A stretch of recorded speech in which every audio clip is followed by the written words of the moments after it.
It's a new Firefox OS device, obviously. This is a device built entirely with technology. So what I mean by that is actually built using our core Gecko engine, similar that's in desktop Firefox and Firefox mobile for Android. And so, if you look at the way phones are built today, right, there's two parallel application stacks. There's the native application stack that comes to come for that entire web application stack. That's what you need to actually browse the web. There's websites are all applications. That's what they are. So what we did is like, let's get rid of this middle layer and make it almost entirely out of the web technology stack. Fast, performant, and work on very modest hardware devices. So what you see here is everything is actually basically an application. These are all JS, HTML, and CSS. So if you look at this transitions, that's CSS. This is all web stuff. There's no native code running at all. And just to be sure, this is what most people would call a sort of a low-end device. It's like hardware-wise. Yeah. It's a modest, very modest hardware spec. It's a 1 GHz processor and about 2 to 6 megs of RAM. 320 by 480 screen, I believe. Okay. So I think the Telefónica was saying the retail cheap price for this would be about $100 US. That's really low. That's really good. Yeah. So this is same thing as a full-feature smartphone. This is not a feature phone with some smartphone wrestling, right? So you have a calendar integrates with actually even Exchange and ActiveSync. I have email, which actually network here is really slow, so email's not the fastest. We have also a range of applications. We have Facebook, we have Twitter, we have integration. I'll show you actually we have integration into our contacts, Facebook contacts. What we do is actually import Facebook contacts directly into our contacts app. Okay. And when you do that, you can actually drill in and message them directly or wall post or look at the profile. That's just the first step. We actually plan to integrate other social providers over time. Because we have already the desktop browser, we have a social API that lets other social providers integrate into the browser experience directly as the browser web. How are you going to do updates? Like, will you be able to roll directly over the air, or is it going to be a... Yeah, so updates are over the air.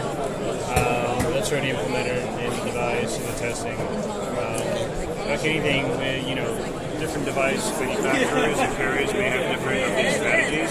One thing we want to have consistent as a Firefox experience is that you have regular security and also functional updates being launched. So this is not a disposable device. There's a lot of low-end smart devices that are basically a dead end. You can't update them, half the apps don't work on them anymore. This is not it. Yeah, this is a device we keep updating. We have a lot of experience building software for both very high and low-end devices. With a different browser, it has to run in very modest hardware specs, from XP all the way up to the latest operating systems. So, in addition, we have actually a mapping application built in from the Nokia.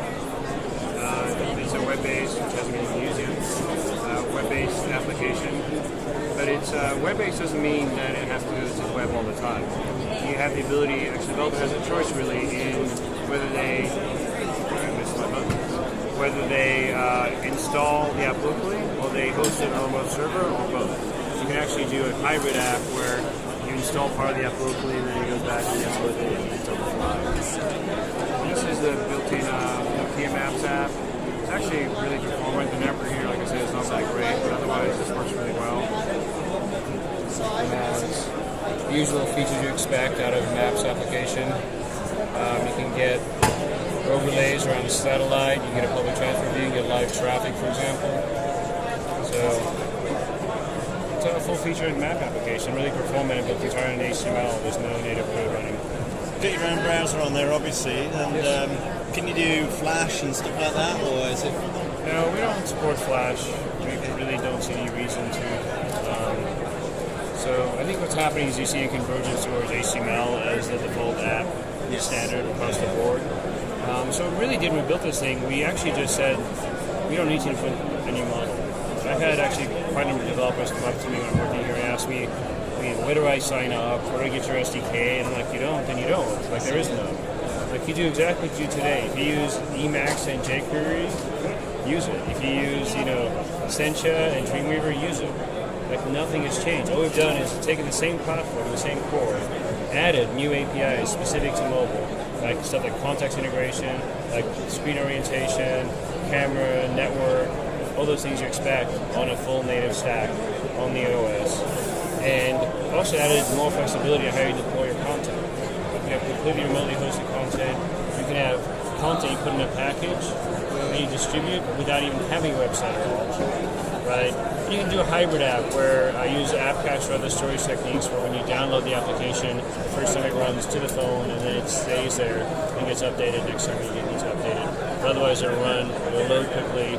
An example of like Tower of Jelly is actually a game that works this way. So I don't know if this has been run before. It hasn't been run before. It'll go get the game from the web once. It'll download it, and then it'll be ready to play. The next time you launch it, it'll come up really quickly because it already has all the assets stored on the device. And this doesn't take up much storage, I guess. Now, these are very modest applications. You read my mind. And this is once again, there's no like secret demo sauce on this device, right? This is an app built out of HTML, and it runs. You can see it's smooth, it doesn't lag, it doesn't jitter. Internal business games, it's a good demo because it never lasts very long. Yeah. And they were saying at the front there that there's a try before you buy sort of system. Yeah, so carrier billing as well you've got. So there's actually basically at least 3 different ways you can get applications for your device. One thing we do is we try to have a very open system. Like we really like the web is successful as it is because it is open. It doesn't dictate a single way of doing anything. Yeah. So you have many ways of distributing applications, and so you can put an app in our marketplace. You can put your app on your web server, and whoever comes along says, "I want to install your app." There you go. Which is really what you do when you bookmark an app to the home screen anyway. We also have built-in an app discovery engine, is what I call it. Anyway. This is actually really, really powerful. What it does is okay, let's search for Madonna. It's right here. You pick a topic. What this will do, it will get applications that are actually relevant to your topic. So not just looking for the name of the application. This is actually looking for applications relevant to you. It knows that it's a musician, right? So it's looking for music apps related to Madonna. And you click ones that are familiar. Groove Shark is kind of cool. Let's check that out. You go and get the app, runs it locally. It doesn't just simply run it, but actually does. It takes you to the part of the app that's relevant to what you're looking for. So now you're getting actual results from Madonna on Groove Shark directly. And this is really powerful because it inverts the normal App Store model. We have to go download and install a bunch of apps, try them, and see if they're even any good, if they are what you want. Here you get to use whatever apps you want. If you like them, you add them to your device and you keep them. It's like the web works out. You go to browser around, you find something cool, you bookmark it, you come back to it. You don't go back. Right? So you end up with your account getting cluttered up with lots of apps and lots of junk you never actually use in your life. So how long have you guys been working on the Firefox OS? Well, I don't know if there's some magic date when we started. I would say about a year and a half. Yeah, that's about it. Last year at Mobile Congress, we actually announced the plans and showed the first versions of what we had back then. But we will do with Telefonica this year. And here we're back to show what we did in the past year. So we're the happiest with what we really. And I guess moving forward, you would like to see, are you just going to go, right, we're just going to go with entry-level phones, we want to see sort of mass market penetration that way, or are you going to be driving up towards smartphone as well? Would you like to see that? Would you like to see like quad-core? So we've announced partnerships. Obviously, we have devices going out with ZTE and Alcatel One Touch.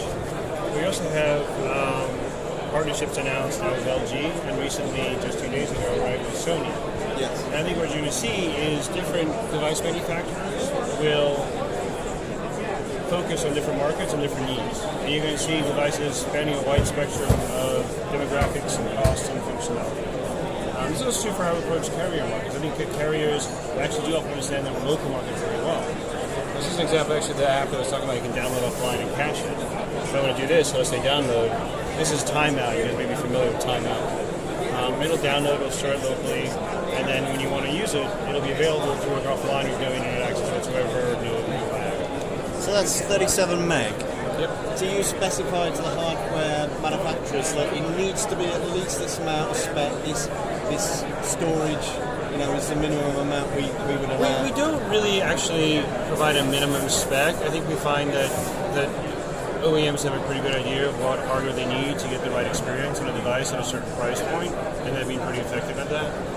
There's also leaves the door open for we're okay with carriers customizing the actual user experience and the purpose of the device, right? So we've had discussions where we have a very specific view of how the device should work for a given market, given segment of their market. And we have the way to approach this problem. This is a problem that we'll bring up. So what happens? What do you keep completely fragmenting a bunch of different platforms and UIs? We have a couple different tiers. We have like a Firefox OS device is one kind of tier. The expectation of the user experience from privacy, security updates, other things like user software you control on the device. Yeah. But the other end of the spectrum is a device you can just simply take the open source, build it, call it whatever you want, an OEM white label device, and you can go crazy. You can replace the UI, you can replace the security model, do whatever you want, right? So there's lots of different ways to integrate this kind of operating system into your device to do what you want. We're not forcing you to do it one particular way. Okay, so that's downloaded now. And you can use this without downloading it too. It's just using the option if you want to download and cache it.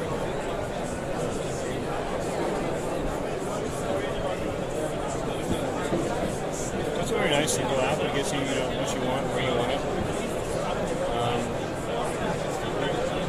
Can you show the browser yet, or is that not quite done Fine, yet? yeah. I would say quite well done.